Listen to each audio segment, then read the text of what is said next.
Yeah, my opinion, I think the most important thing someone can learn about media, especially like media in like the art sense, is Mhm.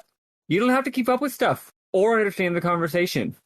Yeah. If you're at a party and you haven't watched something and someone says, "You haven't watched X," just be like, "No, I was too busy playing Xenogears for the 10th time." Yeah. Fuck you.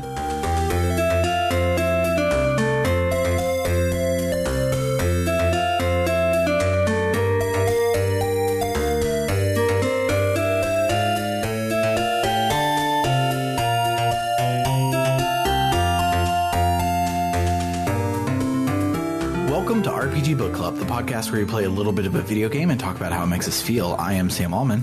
I'm David Bernard Hauk. Oh, there we go. And I'm Maddy Grace Webbin. And today we will be discussing part 6 of Anachronox, the extended pop culture reference chapter. But before we get to all of that, happens. All right, you guys have a great rest of your week. Okay, bye. But before we get to all of that, how was everyone's week? My week was pretty bad. Then I had therapy today, and now today has gone pretty well, and I'm feeling like I'll be able to make a better week for myself moving forward. Hell yeah. That's pretty good. I've had an interesting week. I like therapy.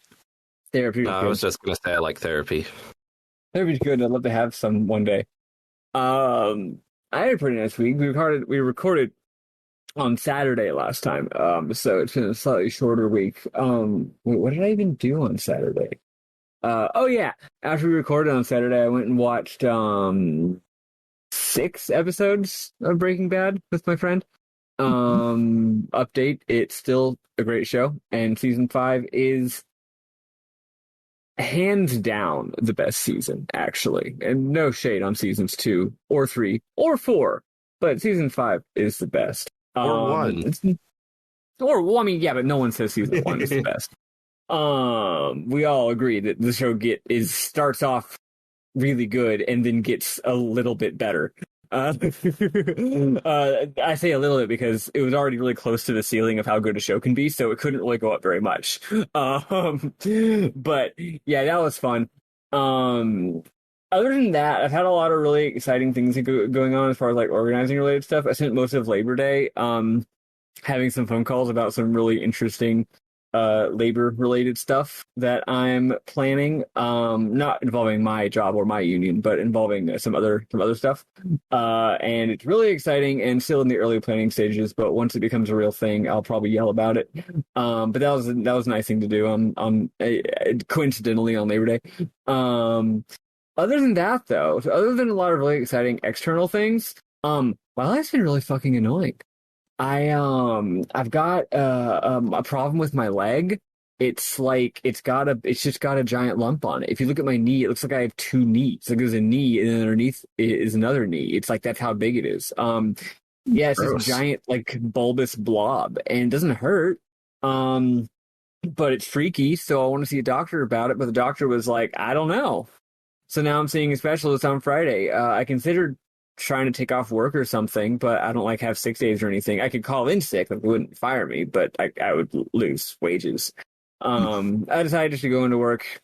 It's fine. I'm just whenever I kneel down, I have to make sure to kneel with my right knee instead of my left knee because I don't want to put pressure on it.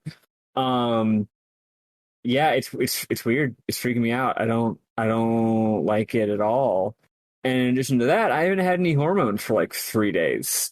Because Walgreens is a terrible, terrible company, apparently. I mean, all companies suck for some reason or another, but man, they ran me around for like a month being like, yeah, we'll have it the hormones need in a couple days. And then they wouldn't, and I'd call them and they'd be like, oh, we had a problem with your insurance, but we'll get it this time. Give us all your data again, and let's just make extra sure that we know what you want, and okay, cool, we'll get it in a couple of days. And it was basically a Lucy Charlie Brown football situation for literally 3 weeks. But the thing is, there always kept being some reason why there was a problem. It wasn't just like, fuck you, there's a problem. So it kept being like a different reason, right? So that's why I kept doing it because, it's sunk cost fallacy, right? Like at any given point, it was like, okay, I could say, fuck it, transfer my prescription somewhere else, go to some online ordering thing and then wait 5 days to get it in the mail, or I could call them and have it in 2 days because they say they'll have it in 2 days. So at any given point, just call Walgreens again was always the better option, assuming that they actually would do it, right? So that's why 2 weeks ago I didn't just order it off of the website where I would have it in a week, and then I would have had it 1 week ago. But no, I didn't do that. Finally, they told me. Turned out this entire time their supplier has just been out of stock, and they have no idea when they'll have it again. They could have just told me that, but instead they lied to me for a month, giving me other reasons why. And I say lied to me. I don't want to be that jerk who's yelling at workers or whatever. I'm sure they were probably doing their best, but it's a bullshit system and it sucks. But yeah, no, they just don't have it and never will. That was the answer all along. And if I'd known that a month ago, I could have fixed this problem a month ago. So yeah, now I'm like 3 or 4 days. I was rationing my hormones for a whole week, and then I just didn't have them for like 4 days. So it's messing my body up in all kinds of ways. So I'm just having a rough one. I know this is just like complainyville, but yeah, it really sucks. That's what the podcast is for. Eli's not here to talk about jumping puzzles. That's true. Yeah. I don't know. Yeah. But like, that's the only problem. It's like everything else in life is good, but I've got like 5 different medical problems that just really suck in significantly making my life worse ways that hopefully will be, resolved in the not too distant future. And maybe next week I'll be back to my usual annoying self. And it also like messed up my brain. Have really had trouble focusing on stuff. But I did start playing. We've said what our long cast is, right? Yes. Okay, yeah. I started playing Final Fantasy 13 this week, and it's great. I wish we could talk about it right now instead of in 2 days because it rules, and I can't wait to talk about it. I wish we could talk about it right now instead of Anachronox. Yes. Rules is maybe a strong word, but I'm having a real good time playing it, and I can't wait to continue having a real good time playing it. So that's yeah, I think that's probably it. I did play Final Fantasy 13. I played the section we're playing for the first week. I played it a while ago, and I was like, I'm playing 3 different games for the podcast right now, and I was like, I kind of want to play another game. So I started Final Fantasy VIII. I don't know if I'll finish it this time. When I started up, I looked at my save file. I had an old save file 3.5 hours in.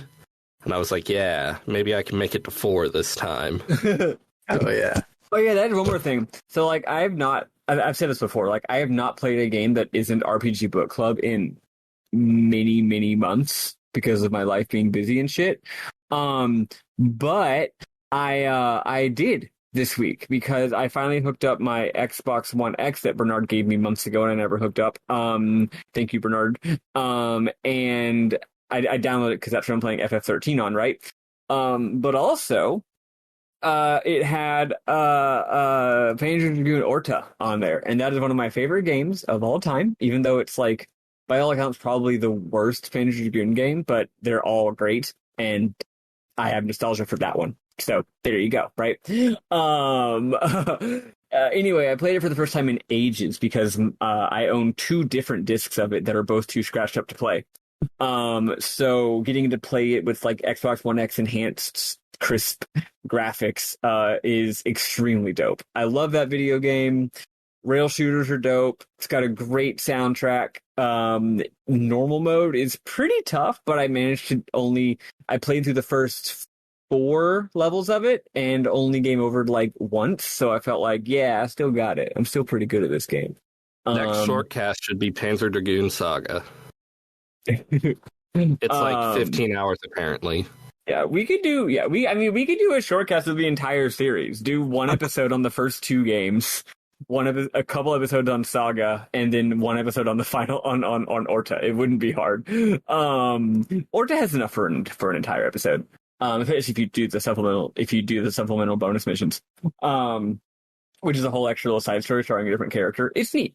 But yeah, it's comfort food, and it felt really nice to just fire that game up at like 1 a.m. and just play it for like 3 hours. It was fucking great. Nice. Nice. I have had a pretty mixed week.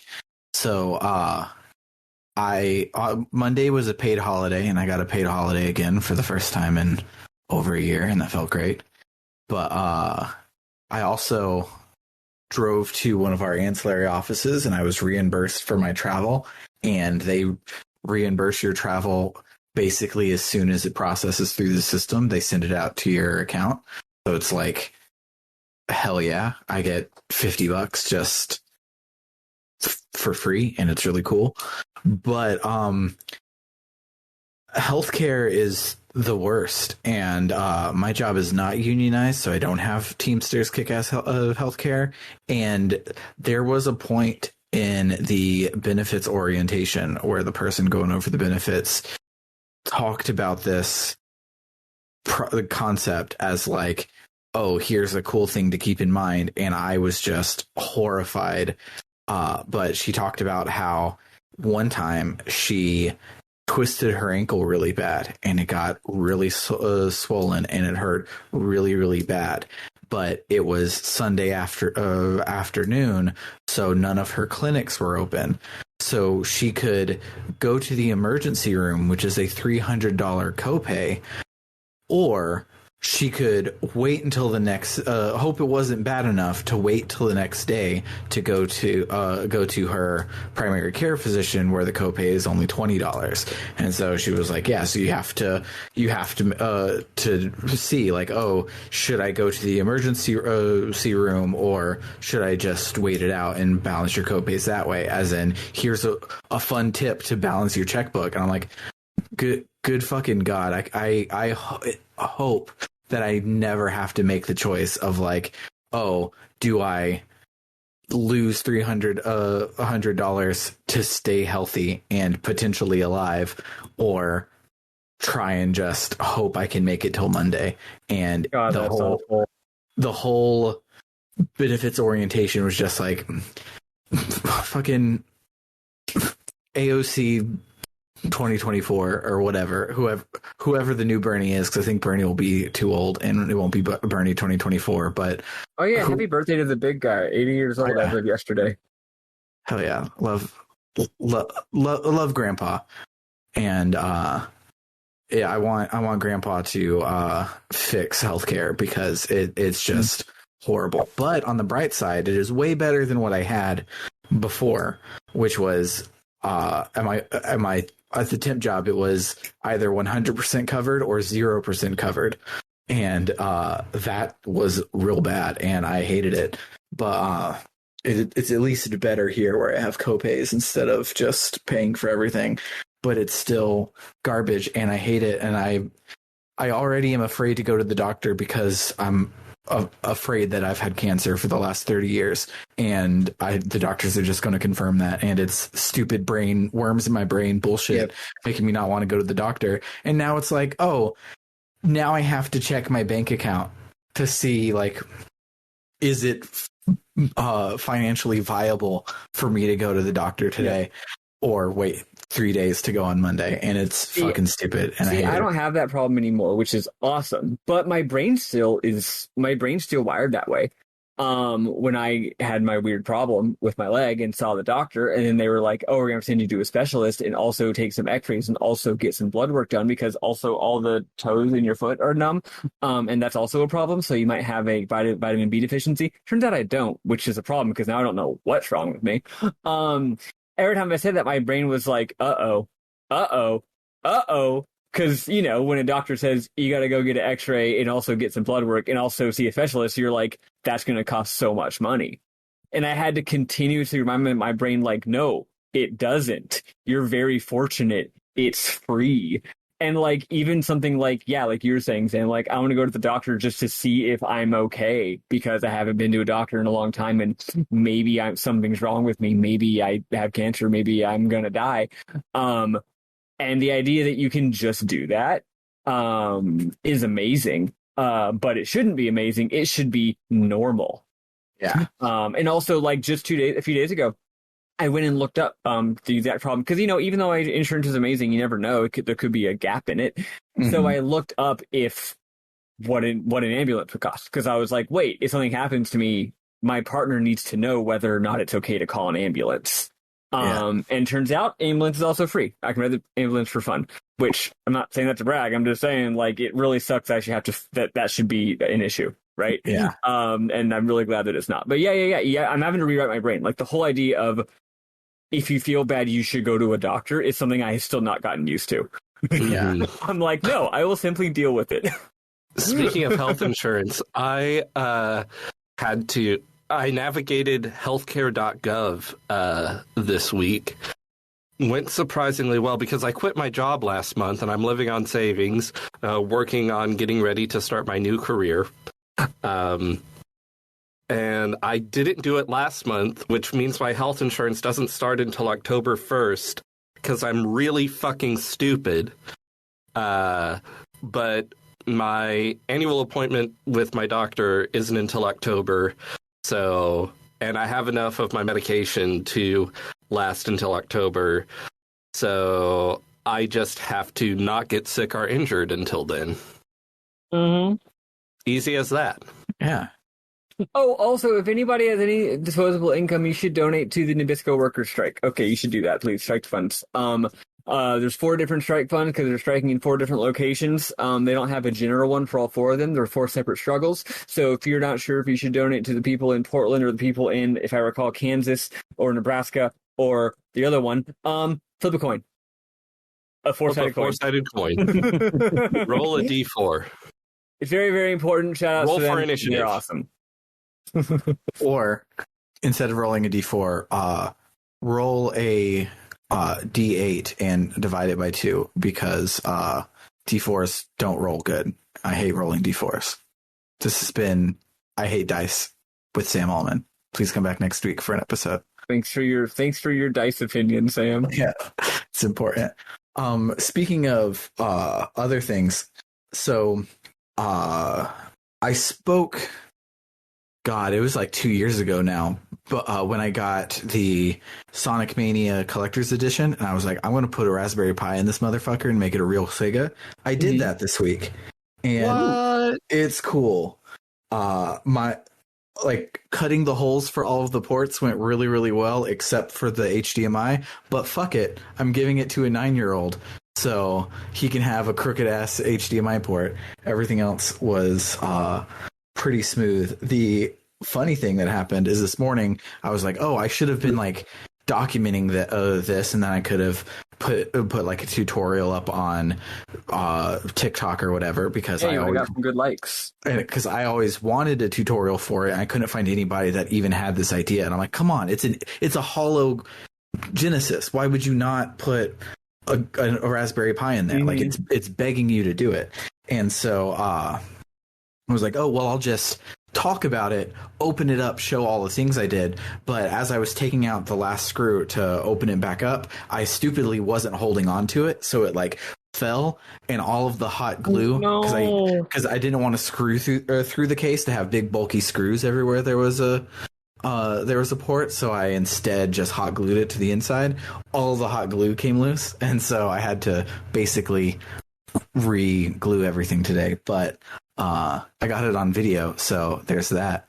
But yeah, it's really cool. Also, the Raspberry Pi 4B can play Dreamcast games at 60 frames a second. And nice. That's really cool. This 9-year-old is about to play the shit out of some Crazy Taxi and Sonic. That's for damn sure. But yeah. When are we gonna play Skies of Arcadia on this podcast? Soon-ish. I was trying to fit it in this year, and I didn't, but I will fit it in soonish because I really want to play it. Trying to find it. Block. Skies of Arcadia versus ... Evolution ? Wasn't Shenmue counts? Yeah. Shenmue counts. And was Grandia Dreamcast or was that Saturn? Grandia 2 did have a Dreamcast release. Yeah, so we could do Grandia 2. Great game. But I think doing Shenmue 1 and 2, depending on how long they are, I forget how long they are, would be a better idea. Yeah, probably. But last thing that we did this week is we are like Scarlett decided she was done watching Dragon Ball today when spoilers, Kami loses to Piccolo in the last tournament, like right there, right before the climax of the whole fucking show. And she was like, I'm like, all right, Scar, do you want to watch the next one where we can watch Goku start punching Piccolo in his fucking face? And she goes, no, I'm done. I'm going to go play in my room. And I'm like, but we're freakishly close to Dragon Ball Z and I'm excited. Have I mentioned before that the fan edit of Dragon Ball Kai that I have that I'm so excited for? Oh, yes. No. Well, No. either yes or no. But I found a person who rescored Dragon Ball Kai, so it has the good voice acting and the good pacing and all that stuff.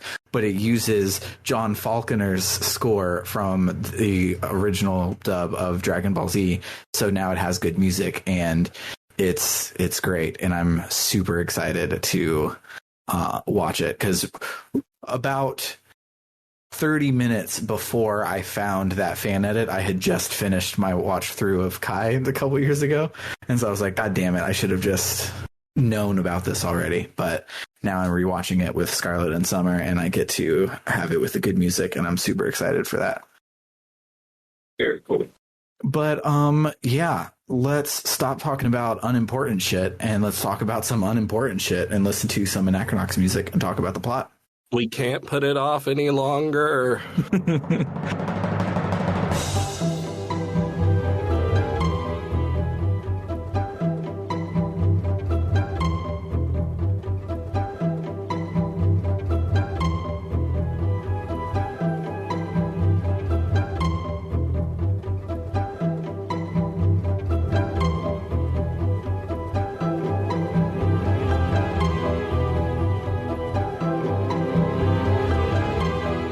So when we last left our heroes, we had an extended detecting sequence ending with us realizing that this is a Final Fantasy I remake, so we must kill Chaos.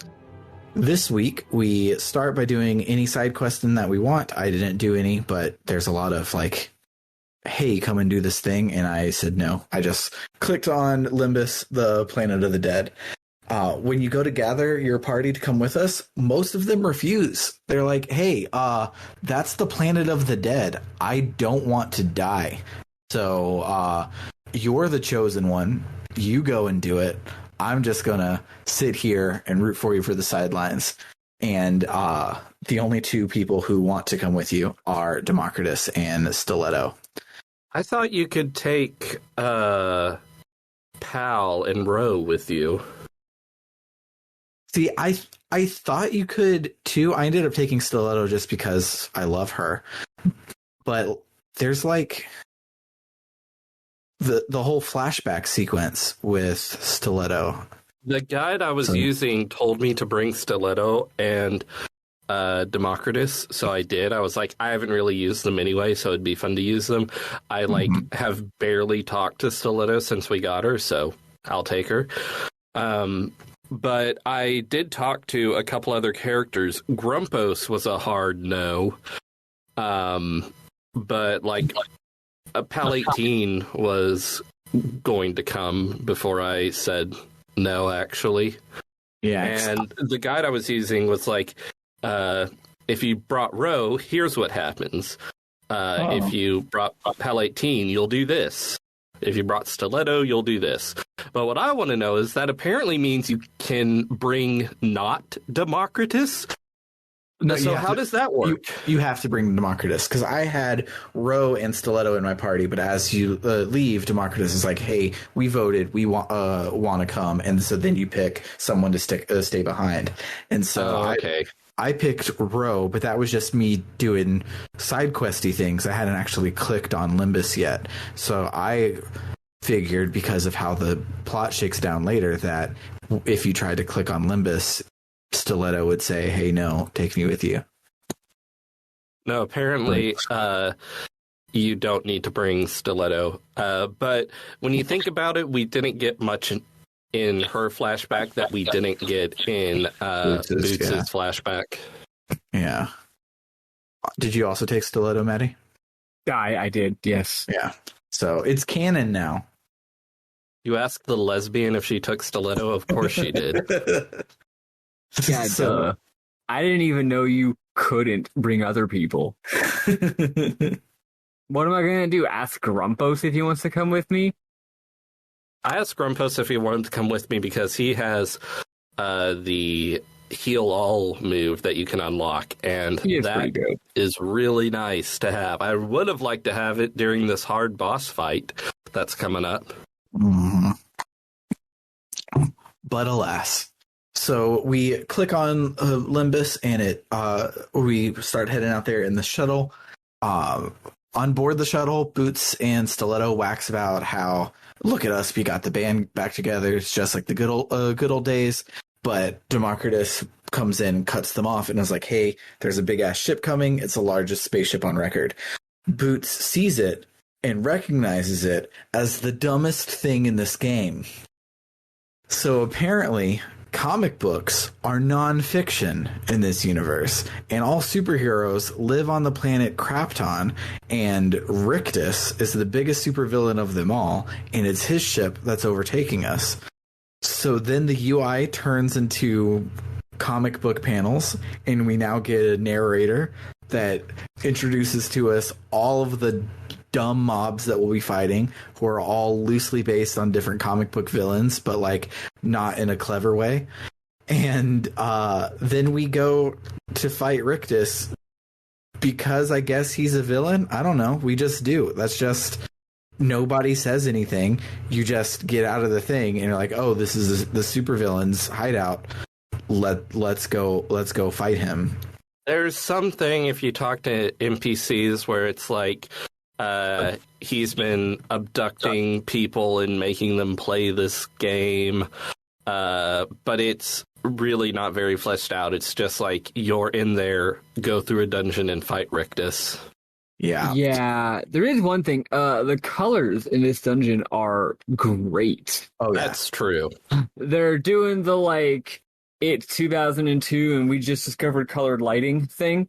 Actually, I think that was more like 98 or whatever, but yeah, it's not like, oh, we're doing everything neon because it's like an indie movie. It's like a movie that came out in the last 5 years and we're trying to be edgy, but we only know how to do edgy by making things bisexual lighting like everyone else because John Wick did it like 7 years ago.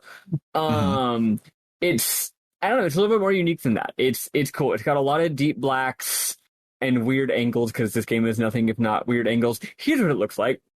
It looks like you're inside of a fucking it looks like you're inside of the fucking Truth and Reconciliation. Yeah. kind of, right? Definitely what it looks like. Yeah. It's sort of Halo 1 Covenant-y. It's the Truth and Reconciliation and the Banjo-Tooie lighting engine. Yeah, that's a great combo. Yeah, it looks really good, actually. There's a lot of really neat textures. There's these weird doors with stupid faces on them, but like in a cool way. Yeah, weird just pillars of glowy things. It's dope.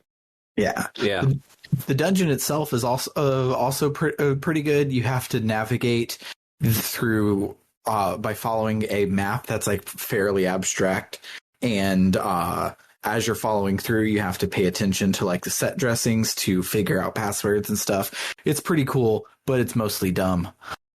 And so at the end of the dungeon, you come up against Rictus himself, who says he's going to kill us with death, and that's his whole motivation. So he steals our Mistech, so we have to fight without it. But of course, again, you can use the keyboard shortcuts and still use Mistech if you want to. And didn't even think of that. So at the after the fight, we think that we've taken Rictus down, but he gets back up because comic books. So he sends us to the brig, and we have a pretty cool, actually, adventure puzzle-y section. So there are a bunch of other people in the brig with us, and we have to talk to them to figure out a way out of here. Paco El Puño, the rage-based superhero, is locked up in a cell, and it's locked with a 4-digit number. There's a guy there who can read minds, who can share his power with us. There's another guy who's invisible, who loves to press buttons. And there's a guy who overheard the code for Paco's cell, but he can't remember it all the way. But he's mostly there to block the airlock button to keep the invisible guy from touching it. So our plan is to break into Paco's cell, get him angry so he can bust down some walls and get us out of there. We learn part of the code from the button guy by reading his mind, and the other part from the invisible guy by reading his mind. So we punch it into Paco's cell. Do you have to do the stuff with the dog in this? Or did I just do that for fun? I don't know. The dog shows back up on the planet later, and I don't know if that's tied to if you did the thing or not. Because I definitely did the thing with the dog, but now I can't remember if that actually mattered. Yeah, I think it did, because I think the dog is the one that tells you either the dog or the weird slug thing that's related to the dog part of it. I think they tell you where Invisilad is. They tell you if he's in the dog tells you where to find Invisilad. That's right. Yeah, but yeah, so we get the code, we punch it in, and we go into Paco's cell. And when we get in there, we try and make him angry, but he's too depressed and drunk to do anything. So we didn't actually accomplish anything. I choose to headcanon that Boots mispronouncing his name was part of trying to get him angry. I could see that. He calls him Estrella instead of Estrella, and I was like, maybe it's just pronounced weird. But no, later in this episode, other characters, including Boots, call him Mr. Estrella. Mm-hmm. So we try to rouse him up, and he's not doing anything, but we distract the guy guarding the button long enough for Invisilad to press the airlock button, which is called the emergency parole button, which I thought was pretty funny. And so it sends everyone flying out into space. But before our party gets killed by the vastness of space, Democritus signs an executive order to revert to planet size so that we don't die. We instead just land on the planet surface. I find it very unconvincing that Democritus would have a content of executive orders based on what we know about the planet thus far. But, whatever. But yeah, this was the scene. If you remember last week, I was like, so we'll be going to some planet. I didn't want to ruin the scene because this is probably the best stupid thing. It's Chekhov's giant planet. And I didn't see it coming when I listened through the Dev Game Club coverage of this a long time ago because I thought we weren't going to play it, and they loved this part, and so I didn't want to ruin it because it's pretty great. But so Boots comes to on a frozen portion of Democritus, and he heads to this nearby manor. Apparently there have been a bunch of kidnappings lately, and so the head of the household, Burgomaster Bennings, wants us to help him find the culprits, take some pictures of some evidence, and bring it back to him. All of the townspeople there confuse Boots for a guy named Peter, who's one of their own. So Boots doesn't correct them, and he just uses being Peter to help him figure out the crimes. Mm-hmm. All of the NPCs hate the ring dwellers. We're basically slaves and they suck real bad, but we also haven't heard from them in over 6 months, which yay, our slavers are gone, but also they were how we got all of our supplies. So life really sucks for the last 6 months. They mentioned that there was a capital C crash, and before that they were in stasis and slave labor making a ship for the Empire of some sort. It's brought up a lot, so it might be important. It might just be lore. Who knows? So after finding the evidence, we solve the crime later. But after finding all the evidence, Boots goes to sleep, and he remembers back in the day with Fatima and Sarah solving some crimes, and then later Dead as Men have captured Sarah, so Boots takes Fatima with him to go and save her, and he's driving super duper fast trying to catch up, doesn't pay attention. He gets into a car accident, presumably killing Fatima, because as he said before, I haven't seen you since the night Fatima died. And so it makes sense. Meanwhile, we see the council is trying to find all of us on the planet, but scanning for our life signs will take a long time. Meanwhile, we see that Paco survived the airlock too, and we get to play as him. Part of Boots's speech was like, "Hey, you're a hero. We're heroes. Let's go save the universe together." And Paco says, "No, I'm not joining your party." So then at this point, we're like, "Aha, you are joining our party because you're a playable character." And there's only one slot left on our party screen. Paco is at a military camp for the ground-based army of Democritus, and the members of the army all really don't know why they exist, because the surface dwellers aren't really at war with each other. So, they should need a space army to go and fight, their space enemies. Why do they all have a ground army? That's pretty weird.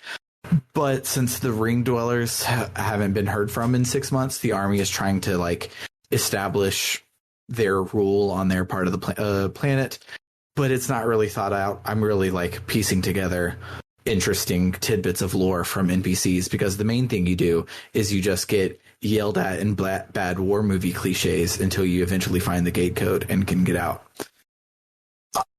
When you do get out, you have a little dungeon compoundy area where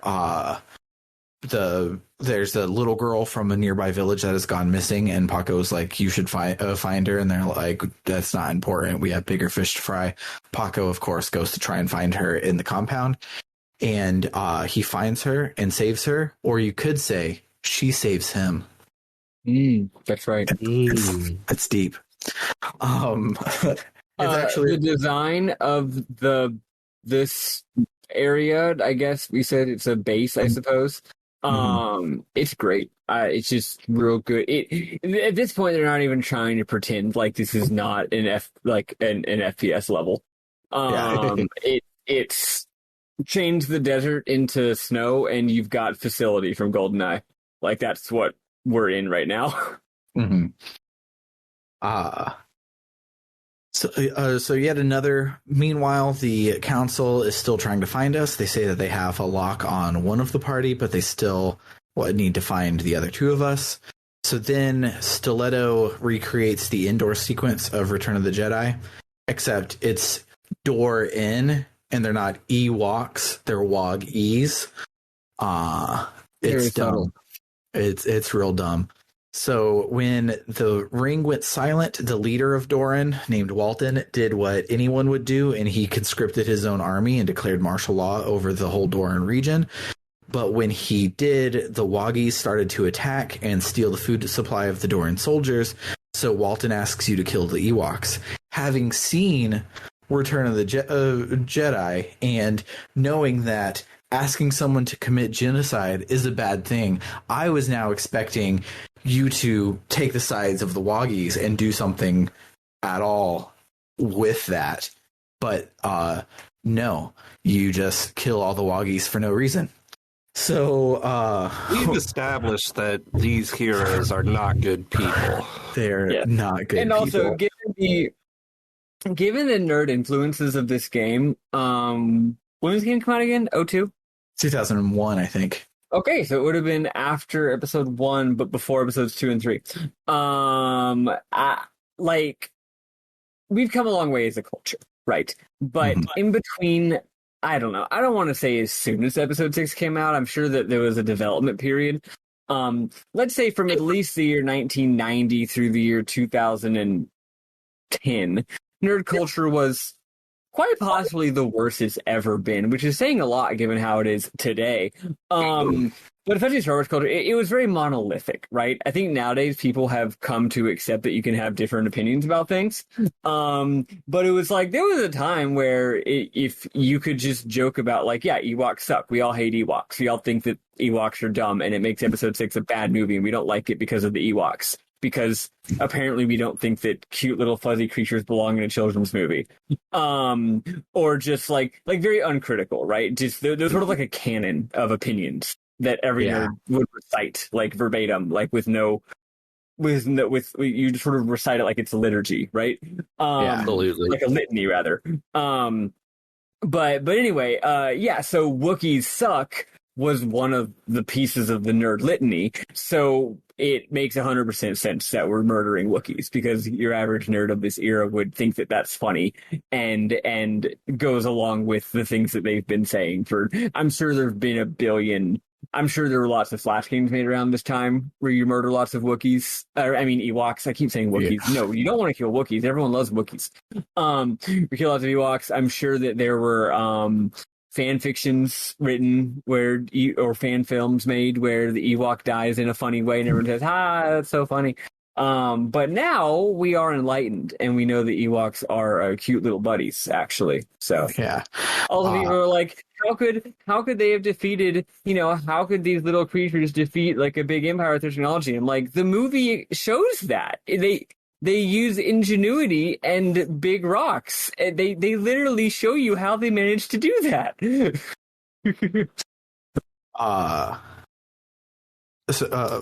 So speaking of killing Ewoks, one of the like first times that I realized I was starting to not be best friends with my best friend growing up is we were playing Battlefront 2, and he wanted to play the Ewok level where it's the Scout Troopers versus the Ewoks.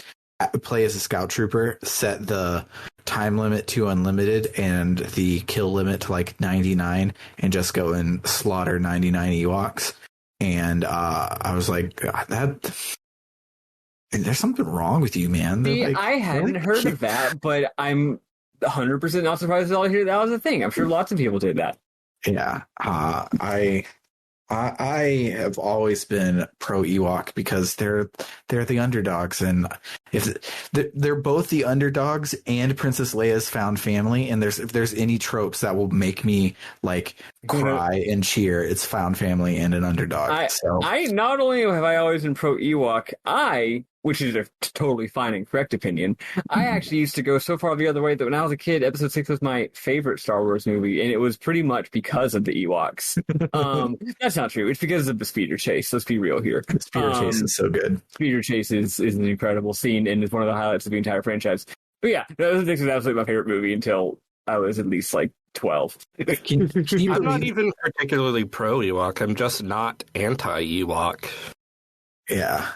Can you believe that the guy that invented the Steadicam, his first two jobs after inventing the technology are two of the most iconic scenes in cinema? It's the stair scene in Rocky and the speeder chase in Return of the Jedi. That's amazing. Like what a great way to kick off, to prove that your technology is the future of movie making by just creating two iconic ass scenes. Anywho, yeah, so we go and kill a lot of Ewoks, and then we are unable to sleep at night, but not because of the genocide we just did. It's Stiletto remembers her portion of the night that Fatima died. She was out trying to find Detta. She didn't know she was trying to find Detta. She was trying to find who did blah, blah, blah. It's vague, but she found out that it was Detta, and she got captured by him, and it sounded like he may have done evil villain things to her and made her life a living hell for the last several years. When she wakes up, the army is like, hey, there's a spacecraft that's landed nearby. And so then it cuts back to Boots, and Boots has his little solo dungeon where he goes to a cave to look for the kidnapper from earlier. Turns out it is a shape-shifting ice beast, and he figures that out, goes back to tell Bennings about it. But as soon as he's done with that, a Democritus shuttle shows up and takes us back up to the ring. More extremely good colors in this area. Like the ice is blue, but the fog background is like kind of purple. Mm-hmm. It's good. It's like how the movie Frozen, they were like, we can't make a movie if everything is just blue and white. We have to make a way to make our ice colorful and pretty, and they succeeded, and it's really pretty, and that's kind of what's going on here. I can't believe the parent of a little girl knows about the things in the movie Frozen off the top of their head. Very surprising. Yeah. Fun fact, that movie came out 2 years before I had a child, and I learned all of this prior to having that child. I mean, it's a good movie. Frozen is a really good movie. Like, but I mean, it's no Tangled, though. Let's be real here. Yeah, like when Frozen came out, I was trying to tell people, like, I think this is like the Lion King of this generation, where like all Disney movies are good, but then there's just something about the Lion King that makes it like one of the best, and Frozen is that for me. And little girls have like made people forget that it's good, but Frozen is still really damn good. You're 100% right when it comes to cultural impact, though. Well, actually, I also think that The Lion King is not as good as some of its contemporaries. So yeah, perfect analogy. Yeah, it permeated culture so much, Frozen did, that most people are sick of it now. But no, it's a really good movie.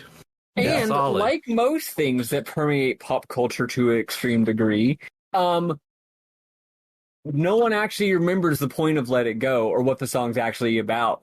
It's not a cool, badass song about female empowerment, even though people seem to think that it is. You know, once something in pop culture goes past a certain level of popularity, everyone seems to start liking the thing that they imagine that it is instead of what it actually is. See Final Fantasy VII. See a lot of other things. Yeah. See Star Wars Episode 4. Anywho, so back up on the ring, Paco joins the team forever, and we save for the week. And what a week it was. Same as last week, if I were doing a single episode about Anachronox, I would not have mentioned any of the developments this week, besides maybe the backstory part about Stiletto. Yeah, you could just say, you go to a comic book area, you go to a Star Wars area, and then you talk about the backstory with Stiletto. Yeah. And that's the week.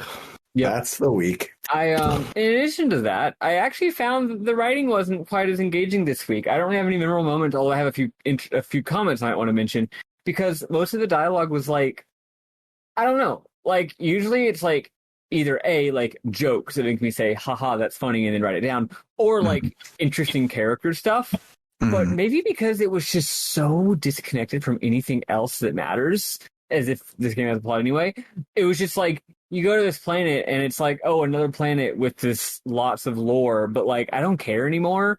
Like, I don't need to learn everything about this planet and all the things that happen in it. I'm going to be gone in 10 minutes.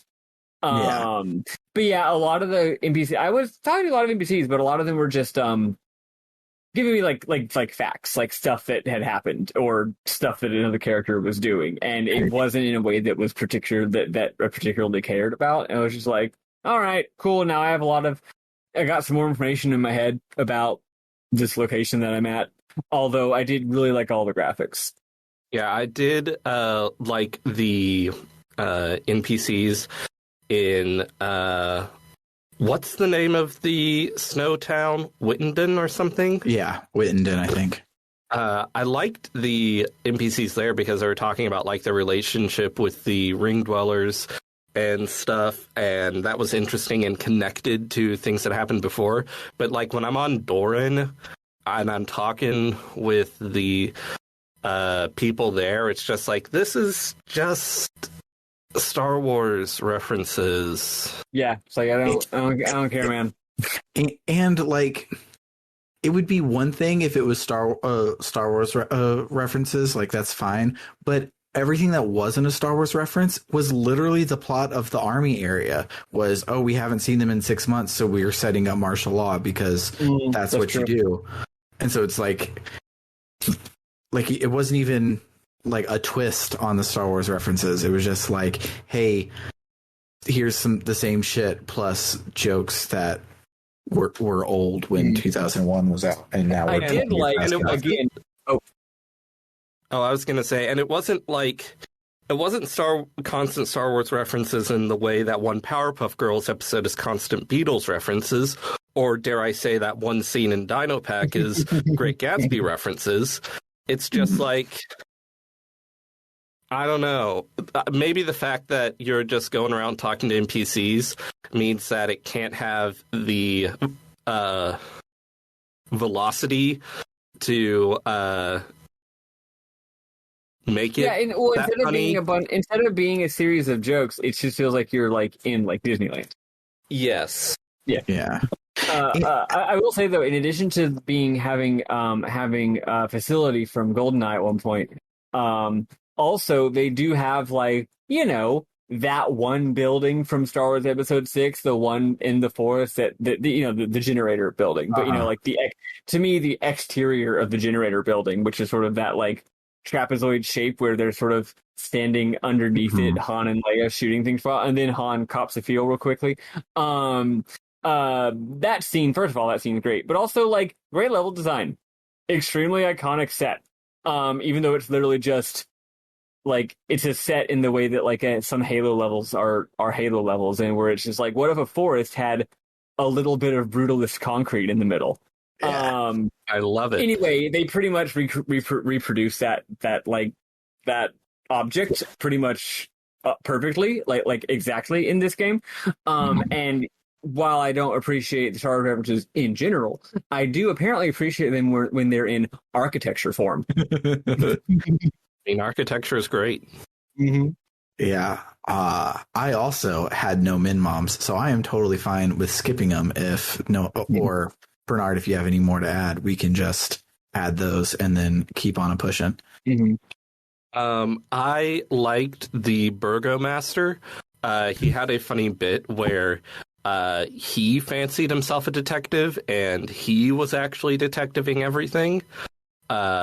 You're going out doing all the legwork, but then you come back and show him the photos, and he determines that it must have been a feral child who can jump through trees that was kidnapping everyone. Yeah. And so you go and you find out that it's not, that it's the monster from the ice level of Star Wars. I forget the name of the ice level or the name of the monster. Because I'm not a real nerd. It's Hoth and it's a Wampa. I am a real nerd. I thought it was one Hoth. of those two things. Yeah, I knew Hoth. I thought Wampa was like the guy from Rudolph the Red-Nosed Reindeer or something. I'm slightly embarrassed to say that one reason why I always remember that it's Hoth is because of the joke in the Family Guy parody where they mentioned that it clearly should be called Kolth, which is true. It's a good observation. Family Guy character. True. That's a great joke. When they're right, they're right. When they're right, they're right. Exactly. Broken clock is right twice a day. One observation I wanted to make, which I don't think I would give. This game is very clever in many ways, but I do not think it would be clever in this way. But if I were so inclined to give them more credit than is due, I would say that the entire structure of this week is itself a Star Wars reference, because Star Wars Episode 5's sort of interesting structural conceit is that it divides its cast up into multiple little groups, which is very important. And the reason why I always think about that is that normally I wouldn't think about that being a special thing the movie does. It would just be the movie, right? But the thing is, and I've never heard anyone else say this except for me. I'm not saying I'm some kind of genius. I'm just saying if anyone else has written an article about this, I'd love to read it. That's repeated in Episode 2. which I think is very intentional because George Lucas has said many times that he likes to repeat things, but he doesn't just repeat things like, here's the thing you like, but again. He's like, hey, what if I repeated the conceptual form of Star Wars Episode 5 in Star Wars Episode 2, also the middle of its trilogy, by splitting the character up into different narratives that each have stories that are essentially different genres of movie. And then Rian Johnson, being smart, also did that with Episode 8, which is also the middle of its trilogy, and also split its characters into multiple subplots that are all in their own separate genres of movie. The difference is that instead of doing 2, he did 3, which is, and the third one is the one that isn't like anything that has happened before in Star Wars. It's the one that's like Battlestar Galactica. And yes, there are more parallels in, like, what is the genre of movie that these characters are in? What is the plot action of these individual subplots? Anyway, so this game, deciding to do a big Star Wars reference while also splitting your party up into multiple groups, one of which is on Hoth and one of which is on Endor, I thought was kind of interesting. It's also interesting given that I'm currently playing Final Fantasy XIII, which is like, hey, remember Disc 1 and 2 of Final Fantasy IX or Disc 3 of Lost Odyssey, where we were super linear and decided to split the party up into multiple little groups for lengthy periods of time? What if that went on for 30 hours? And it's good. Yeah. More of that, please. Yeah. It's sort of annoying when you're taking notes and you're like, and then you take control of lightning and saws, and then you do that, and then it's like, oh, there wasn't any plot development. And then you take control of Vanille and Hope. Yeah, I noticed that there was one specific part where you do control lightning and saws, and at the end I'm like, wait, that wasn't a plot beat. Why did the game have me switch back to them if nothing was going to happen in their subplot? That's weird. Maybe next time we go to them, something will happen.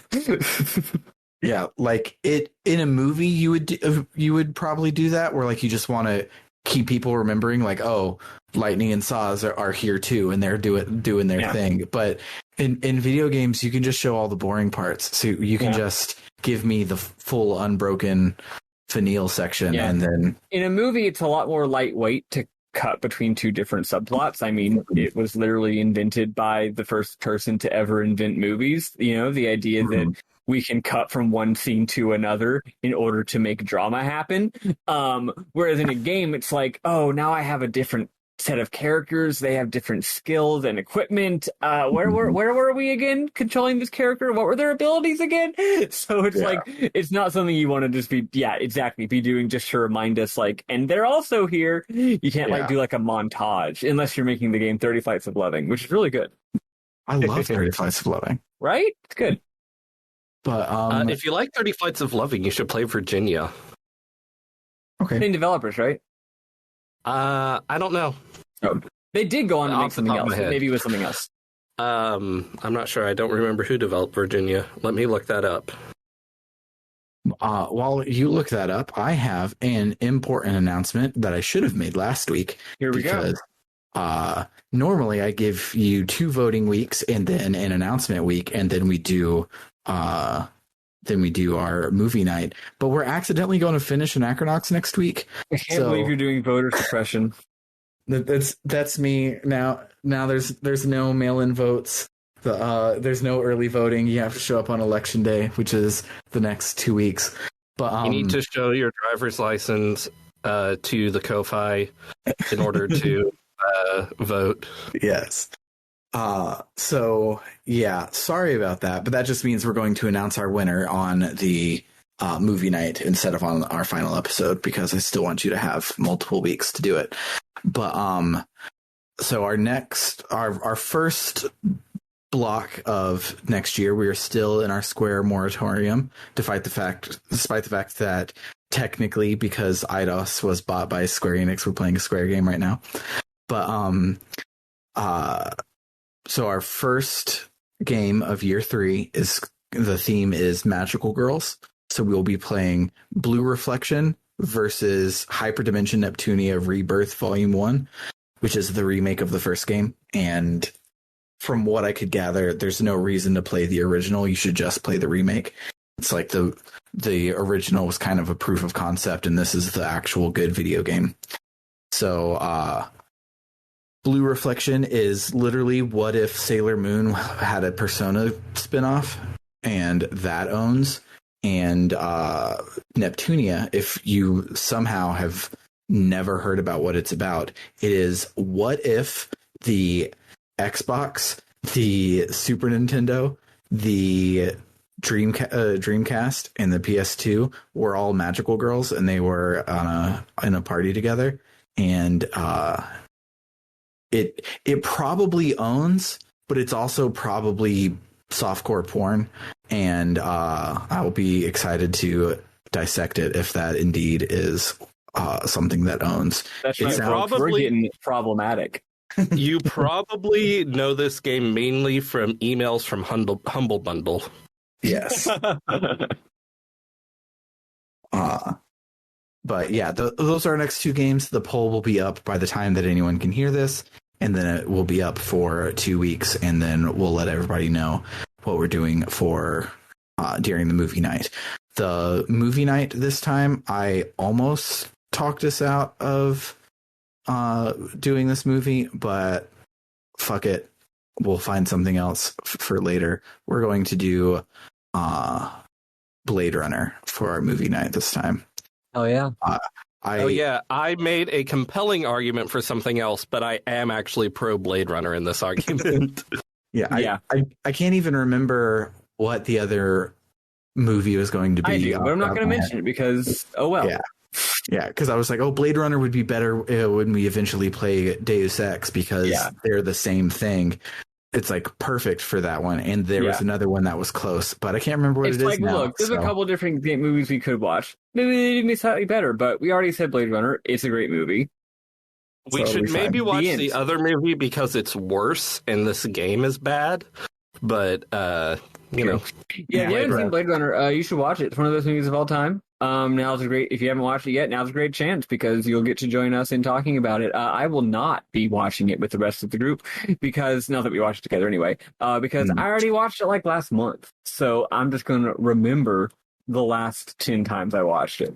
Now, important thing for Blade Runner is there are 3 versions of it. You want to watch the final cut.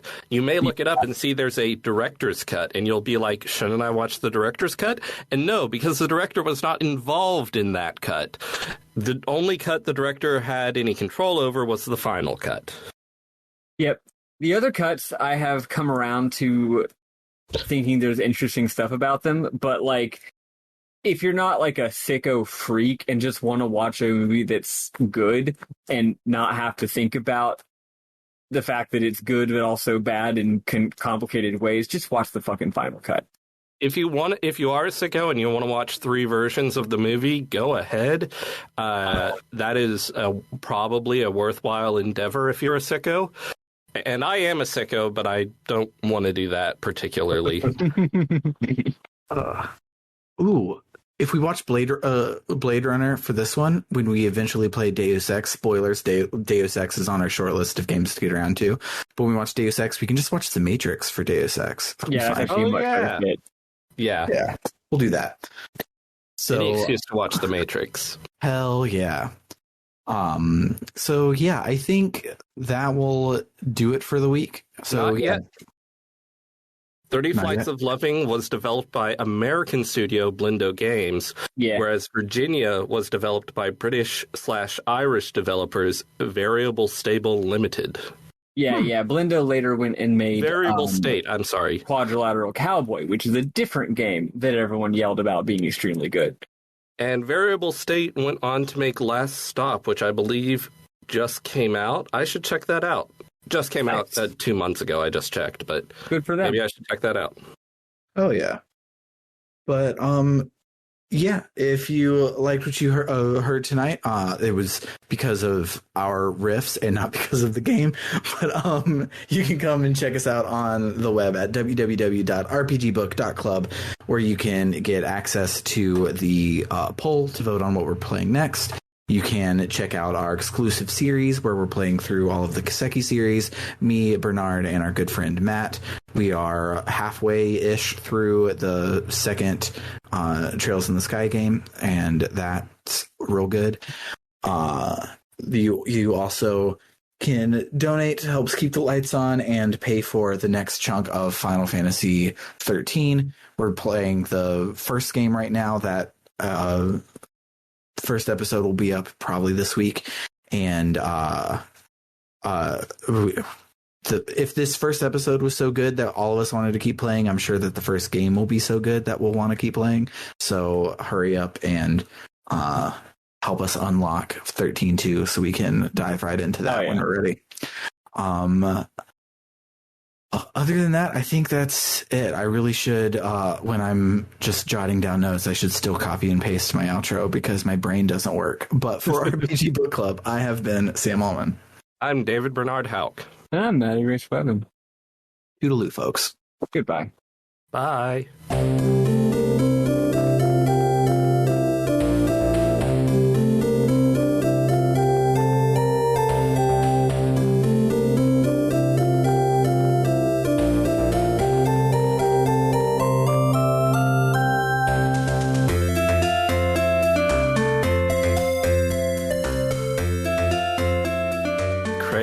Horse. Yeah. Craig horse. I'm sorry for referencing that. Did not age well at all, but I love the line where he's like, I want to make a difference like Bad Horse. And she's like, the thoroughbred of sin? And he says, I meant Gandhi. That is funny. Also, the fact that the supervillain is just a horse called Bad Horse is really funny. He's bad. It's got some good stuff in it. Here's the thing.